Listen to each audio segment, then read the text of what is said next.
Shalom, saudara yang dikasihi Tuhan Yesus Kristus. Hari ini kita melanjutkan pembahasan Ulangan pasal 12. Sebintas, bagian ini tampak berbicara tentang hal-hal yang sangat praktis. Makan daging, mempersembahkan korban, dan larangan memakan darah. Mungkin kita bertanya, apa relevansinya bagi orang percaya pada zaman sekarang? Namun, jika kita menggali lebih dalam, kita akan menemukan sebuah prinsip yang sangat penting.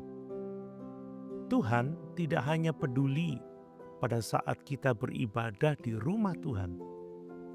Ia juga peduli pada bagaimana kita menjalani kehidupan sehari-hari. Bagi Allah, tidak ada pemisahan antara yang rohani dan yang biasa. Seluruh kehidupan adalah miliknya. Pada bagian ini, Musa menjelaskan bahwa ketika Israel sudah menetap di tanah perjanjian, mereka tidak harus selalu pergi ke tempat ibadah setiap kali ingin makan daging. Mereka boleh menyembelih ternak dan menikmatinya di kota masing-masing. Ini menunjukkan bahwa Tuhan tidak ingin umatnya hidup dalam beban aturan yang tidak perlu. Namun, kebebasan itu bukan berarti hidup tanpa batas. Mereka tetap harus menghormati ketetapan Tuhan.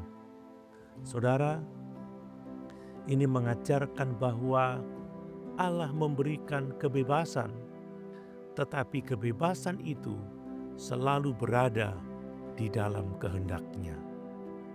Dunia memahami kebebasan sebagai hak untuk melakukan apa saja yang diinginkan, tetapi Alkitab memahami kebebasan sebagai kemampuan untuk hidup sesuai dengan kehendak Allah. Kebebasan sejati bukanlah bebas dari Tuhan. Kebebasan sejati adalah bebas dari kuasa dosa, sehingga kita dapat hidup menyenangkan hati Tuhan. Beberapa kali Musa mengulang larangan memakan darah. Mengapa larangan ini begitu penting? Ayat 23 memberikan jawabannya. Sebab darah ialah nyawa. Dalam pemahaman Alkitab, darah melambangkan kehidupan yang berasal dari Allah. Karena itu darah harus diperlakukan dengan hormat. Lebih dari itu, larangan ini mempersiapkan umat Allah untuk memahami karya Kristus. Sepanjang perjanjian lama, darah korban menjadi lambang bahwa dosa hanya dapat diampuni melalui pengorbanan yang menggantikan orang berdosa. Semua itu menunjukkan kepada Yesus Kristus. Ketika Yohanes Pembaptis melihat Yesus, ia berkata, "Lihatlah anak domba Allah yang menghapus dosa dunia." Di kayu salib, darah Kristus dicurahkan sekali untuk selama-lamanya. Bukan darah lembu, bukan darah kambing, tetapi darah anak Allah sendiri. Karena itu hari ini kita tidak lagi mempersembahkan korban binatang. Korban yang sempurna telah dipersembahkan. Keselamatan telah digenapi di dalam Kristus. Bagian penutup pasal ini berisi peringatan yang sangat serius. Musa berkata, "Janganlah engkau menanyakan tentang Allah mereka." Artinya, jangan tergoda mempelajari cara-cara penyembahan bangsa-bangsa itu dengan maksud menirunya. Mengapa? Karena sedikit demi sedikit hati manusia dapat terseret. Kompromi rohani hampir tidak pernah dimulai dengan penolakan terang-terangan terhadap Tuhan. Biasanya dimulai dengan rasa ingin tahu yang tidak disertai kewaspadaan. Lalu muncul kekaguman, kemudian penyesuaian, akhirnya terjadi peniruan. Bukankah ini masih relevan? Budaya di sekitar kita sering menawarkan nilai-nilai yang bertentangan dengan firman Tuhan. Kita mendengar bahwa kebenaran itu relatif, bahwa setiap orang bebas menentukan standar moralnya sendiri, bahwa keberhasilan lebih penting daripada integritas, bahwa popularitas lebih berharga daripada kekudusan. Jika kita tidak berhati-hati, sedikit demi sedikit cara berpikir dunia akan membentuk hati kita.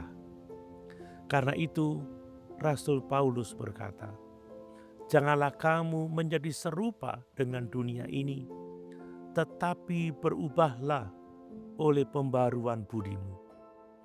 Orang percaya dipanggil bukan untuk mengasingkan diri dari dunia, tetapi untuk hidup berbeda di tengah dunia. Saudara, ada satu benang merah yang indah dalam pasal ini. Allah mengatur bukan hal-hal yang tampaknya biasa.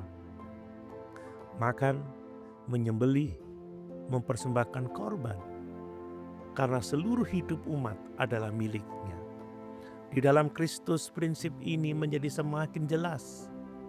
Rasul Paulus berkata, "Jika engkau makan atau jika engkau minum, atau jika engkau melakukan sesuatu yang lain, lakukanlah semuanya itu untuk kemuliaan Allah."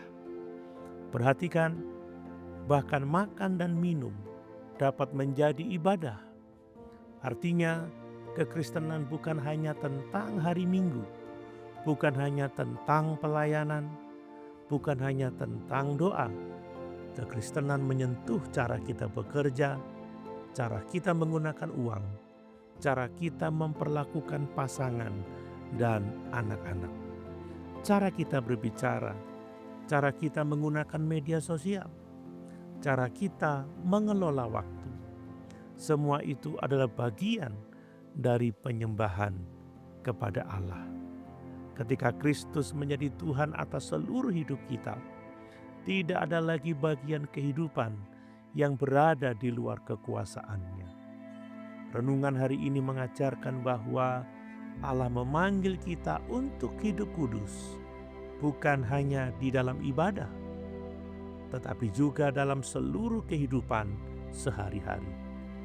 Melalui pengorbanan Kristus yang sempurna, kita telah ditebus menjadi umat milik Allah. Karena itu setiap keputusan, setiap kebiasaan, dan setiap tindakan kita hendaknya mencerminkan bahwa kita adalah milik Kristus dan hidup untuk kemuliaan-Nya. Pertanyaan refleksi bagi kita. Apakah kita hanya berusaha hidup kudus ketika berada di gereja, atau juga dalam pekerjaan, keluarga, dan kehidupan sehari-hari? Adakah cara berpikir dunia yang perlahan mulai mempengaruhi hati dan keputusan kita lebih daripada firman Tuhan? Mari kita berdoa. Bapa yang kudus, terima kasih karena melalui darah Yesus Kristus kami telah ditebus dan dijadikan umat kepunyaan-Mu. Ajarlah kami untuk hidup kudus dalam setiap aspek kehidupan kami. Jagalah hati kami agar tidak terbawa oleh cara berpikir dunia yang menjauhkan kami dari-Mu. Biarlah setiap perkataan, pekerjaan, keputusan, bahkan hal-hal yang sederhana dalam kehidupan kami menjadi persembahan yang memuliakan nama-Mu. Kiranya hidup kami setiap hari menjadi ibadah yang berkenan di hadapan-Mu. Di dalam nama Tuhan Yesus kami berdoa. Amin.